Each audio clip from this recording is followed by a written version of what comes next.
La masacre de Tlatelolco, el 2 de octubre de 1968, fue un suceso que marcó la vida política y social de nuestro país, así como la vida de muchos de los involucrados en este mitin que se estaba llevando a cabo en la Plaza de las Tres Culturas. Uno de los sobrevivientes de este suceso es el doctor Jesús Pérez Romero, fundador de IUPAC y director del proyecto La Casa de la Ciencia. Compartió que cuando él era docente en la UNAM, a la edad de 25 años, se empezaron a manifestarse los estudiantes, y tanta fue la fuerza del movimiento que varios estudiantes de otros estados empezaron a unirse, y fue ahí donde empezó la represión con fuerza política y militar. Así lo dio a conocer para este medio de comunicación. Entonces lo que pasó fue que el movimiento, en vez de pararse, creció, porque entonces esas dos escuelas fueron a quejarse a su universidad, unos a la UNAM y otros al Poli, y entraron a la huelga todas las vocacionales y las preparatorias de la Ciudad de México. Entonces hicieron una marcha al Zócalo, y ahí se habría acabado si hubiera salido el presidente o el regente, quien haya sido,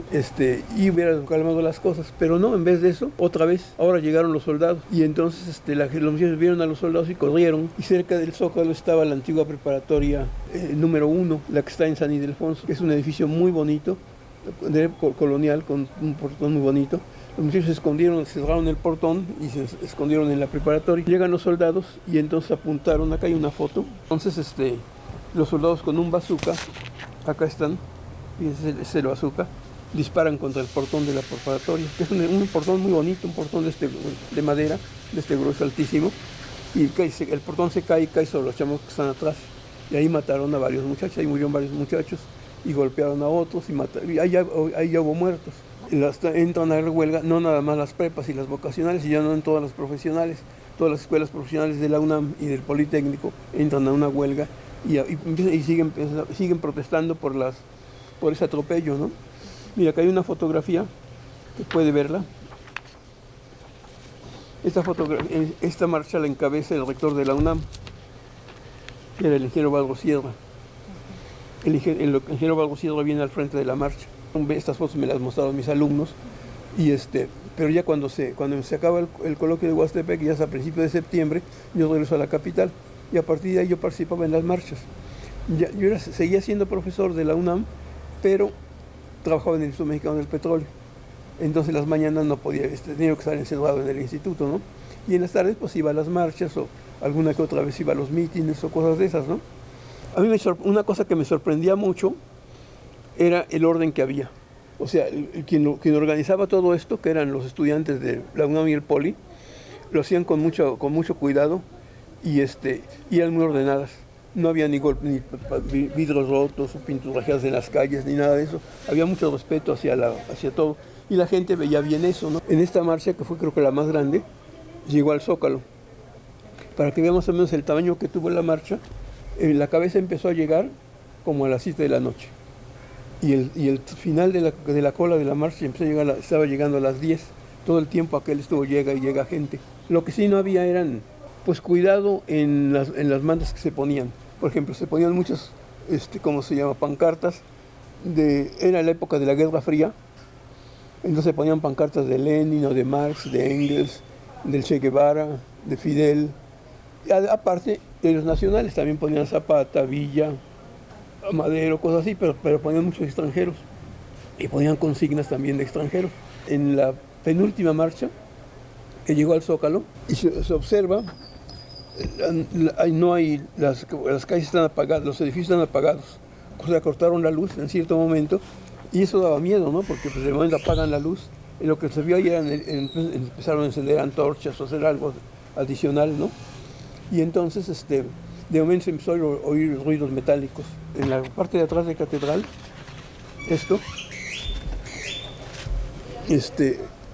sale una calle que se llama la calle de la Moneda. Es a un costado del Palacio Nacional. Y ahí se empezaron a oír ruidos, y eran camiones del ejército que tienen oruga, y se oían el ruido, ¿no? Y la gente se espantó, ¿no? Y los oradores decían, no, compañeros, es una provocación, no hagan caso, no pasa nada. Y los camiones pasaron frente a la catedral y se fueron por 5 de mayo, y no pasó más. Solamente yo creo que una provocación o amedrentamiento, ¿no?, a la gente, ¿no? El ambiente, se puede ver cuánta gente había, pues era mucho entusiasmo, la gente iba cantando y gritando, y exigiendo. Y entonces ahí salió el pliego petitorio que se hizo al gobierno, ¿no? No se, decían ahí que querían tirar al gobierno, no era de eso, nada de cierto. El pliego petitorio lo puede encontrar en algún libro. Decían, primera parte era que se castigara a los que dieron la orden de ataque a los muchachos que estaban peleándose cuando que empezó. Segundo, que se castigara al jefe de la policía, que era un señor de apellido Cueto, creo que era coronel, no sé qué era. Después se castigara a Mendiolea, que era el jefe de las fuerzas del ejército. Después se pedían cosas políticas únicamente. Había 2 artículos en la Constitución, el 145 y el 145 bis, que se establecieron en la época de la Segunda Guerra Mundial y se establecieron para evitar que hubiera movimientos fuertes que pusieran al país en peligro. Entonces, cualquier movimiento así de insurrección que hubiera habido en ese tiempo, en la época de la guerra, se le acusaba de disolución social, se llamaba el delito. Y luego, cuando se acaba la guerra, ¿cómo diría yo? Esos artículos de la Constitución pues ya no tenían sentido, ya no había guerra mundial, entonces debían haber quitado. Y no los quitaron, entonces el gobierno lo aprovechó para reprimir a la gente que le creara algún problema. Los últimos puntos eran simplemente, ni siquiera decía que se quisiera que se quitaran los artículos, sino que el Congreso de la Unión, o sea, la Cámara de Diputados, analizara esos artículos y considerar si eran convenientes que continuaran. Y nada más era lo que se pedía, no se pedía ni quítelos ni nada. Ya se da cuenta, no había ninguna agresión queriendo quitar al gobierno, nada, no, simplemente que hubiera justicia. Quien dirigía el movimiento era un organismo que se llama el Consejo Nacional de Huelga, que estaba integrados por universitarios de cada profesión de preparatorias, y luego se empezaron a sumar también universidades de provincia. Por ejemplo, fuera comisionó un agente, Guerrero, así, entonces empezaron a llegar más gente, ¿no? Después de eso, el movimiento empezó a crecer más, porque si en vez de dialogar y que se apara, venían más golpes, pues entonces crecía. Luego llegó un momento en que estaban en huelga todas las universidades del país, la de Puebla, la de Tlaxcala, la de Michoacán, así. Y estamos en septiembre. Ya estábamos más o menos como por el 10 de septiembre. Comentó que después de que la prensa manipulada por el gobierno empezó a demeritar el movimiento, un amigo le advirtió que dejara de estar en ese movimiento, pues sospechaba que alguien estaba manipulando para que se hiciera más grande y fuera contraproducente para los estudiantes, pues ya había muchos militares en las calles y los mítines eran relámpago para evitar enfrentamientos. Sin embargo, coincidió en asistir al último mitin que se estaba llevando a cabo en la Plaza de las Tres Culturas, el 2 de octubre de 1968, y vivió esa masacre de cerca, pues él estuvo preso aproximadamente 3 días después de la masacre. La prensa estaba pues claramente con el gobierno, y entonces decía que éramos unos majaderos y que además con fines comunistas, porque ponían fotos de Mao Zedong o de Ho Chi Minh y cosas así, ¿no? Pues a finales de septiembre, me acuerdo que un día salí de mi chamba del Instituto del Petróleo, y fui a comer con la familia que fui a Michoacán, y me acuerdo que el señor Mario, el papá de la familia aquella, nos dijo: miren muchachos, pasan cosas muy raras, mejor ya no se metan. Y fíjense, ven cómo empezó un pleito de chamacos así, y sin ninguna trascendencia, y golpearon. Protestan y otra golpiza, y crece el conflicto, y crece y otra golpiza, y vuelve a crecer más y más otra. Parece que alguien quiere que crezca, parece que alguien quiere que este conflicto se haga más grande en vez de que traten de resolverlo. Entonces mejor ya no se metan, quién se cae atrás. Y dijimos: no tienes razón, ya no volvemos a ir ni a mítines, ni a marchas, ni nada, ¿no? Antiguamente se hacían las mítines en Ciudad Universitaria, porque como era autónoma, pues no entraba el ejército. Pues no, pues ya había entrado el ejército, ya estaba tomada. Ve que en época de las fiestas patrias tomó el ejército la universidad. Pero el 2 de octubre me entregaban mis lentes, que los había mandado a hacer. Entonces ya me iba a sacar mis cosas para estudiar, y dije: ay, enlatados mis lentes. Tomé el dinero de los lentes, mi licencia, me subí al bocho y ya iba para el centro, ¿no? La óptica, donde van a hacer una óptica del centro. Entonces agarré hacia el centro, agarré Avenida Politécnico, luego y pasé por Tlatelolco. Y cuando pasé por Tlatelolco estaba el mitin en la Plaza de las Tres Culturas. Y esa es la Plaza de las Tres Culturas que le llaman, porque aquí en todas esas zonas es una zona arqueológica, acá hay varias pirámides y cosas de esas. Y acá está una vocacional del Poli. Este cuadro, acá estaba el mitin. Acá hay un montonal de gente. Y acá en el Chihuahua, que es de un edificio alto, ahorita les enseño la foto, estaban los oradores. Y es el mitin de Tlatelolco. Esa es la que yo vi desde lejitos. Es el Chihuahua. Y acá se ve mucha gente. Esos son los oradores del Consejo Nacional de Huelga que estaban hablando. y aquí están la gente, y el edificio Chihuahua está acá, es la vocacional, que es esta de acá, y mi coche se había quedado aquí. Cuando yo vengo por aquí, que el centro de la ciudad está para aquí, entonces yo vivía en la parte norte, vengo hacia acá, paso por el puentecito y vi el meeting que estaba aquí, y dije, ay, pues me emociono, y dije, pues voy a bajar nada más un ratito. Como no pensé estar mucho tiempo, dejé mi coche parado aquí, no lo medí estacionamiento ni nada, nada más lo dejé acá. Pasé, crucé de Relaciones Exteriores, lo que sí había mucha gente armada, pero ya no era extraño, en la Ciudad de México todavía un montón de gente armada, ¿no? Y acá se ve el convento, es el convento detrás de la iglesia. Mire, acá hay una puertecita, sí, y acá hay una parte que está más levantada, hay escalinata y sube uno acá. Esta bolita que está acá, yo estoy ahí. Y me encuentro los amigos, compañeros de la facultad, que habíamos dicho que ya nos íbamos a meter, ¿no? Ahí está una compañera, una muchacha, amiga mía, que ya murió, por cierto. ¿Y ahora qué haces acá? Pues ya quedamos de no meternos. No sé, pues nada más un ratito. Bueno, pues órale, pues.